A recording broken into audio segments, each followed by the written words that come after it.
Los Angeles City Attorney's Office handles almost all of the misdemeanor adult prosecutions in the city.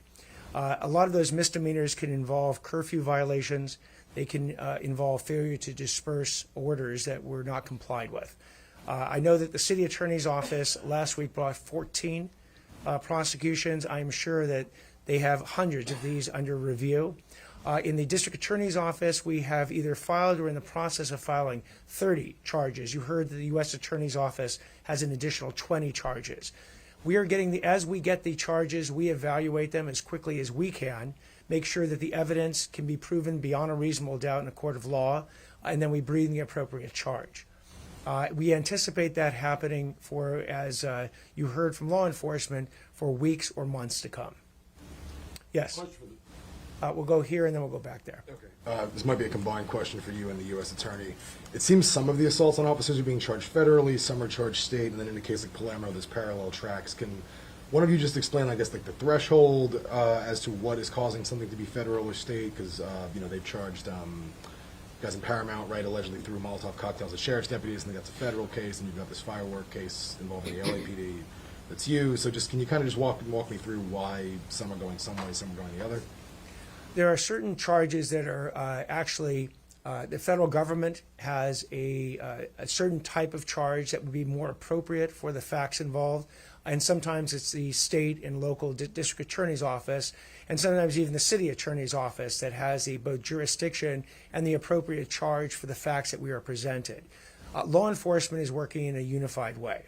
So very often, if they bring a case to the U.S. Attorney's Office and they have an appropriate charge, they will go forward with that charge.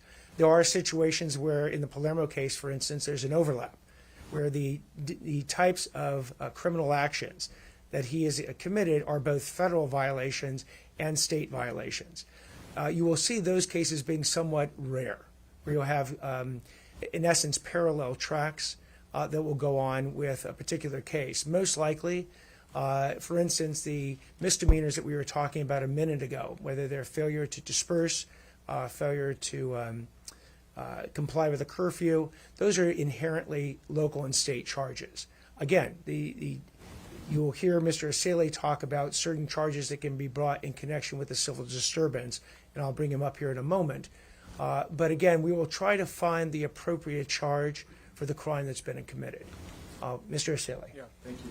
Yeah, it's really a case-by-case basis, and we consult with our partners and the district attorney, of course, when appropriate. But when we're dealing with explosives, Molotov cocktails, arson, those are federal charges, and they carry significant penalties in federal prison. And so we want to take those federally to reflect the seriousness of the conduct, especially when the targets are law enforcement.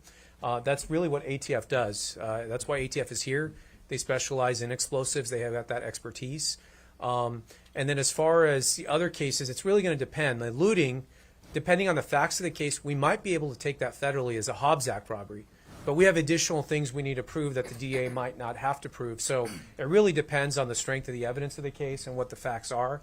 But again, we're committed to filing the most aggressive charges we can to these violent actors. And same thing, normally assaults on local police officers are not a federal crime. But when you have a civil disorder, when you have riots, they become a federal crime. So we want to take some of the more serious assaults and highlight the federal government's commitment to protecting local law enforcement. That is something the Attorney General herself has made a commitment to and wants to make sure that we are being aggressive and going after attacks on federal law enforcement. And the majority of our cases filed are either attacks on federal agents, which we have jurisdiction over, like the military personnel that were spit on, or the rocks being thrown at Border Patrol or ICE officers, et cetera. So it really depends on the case.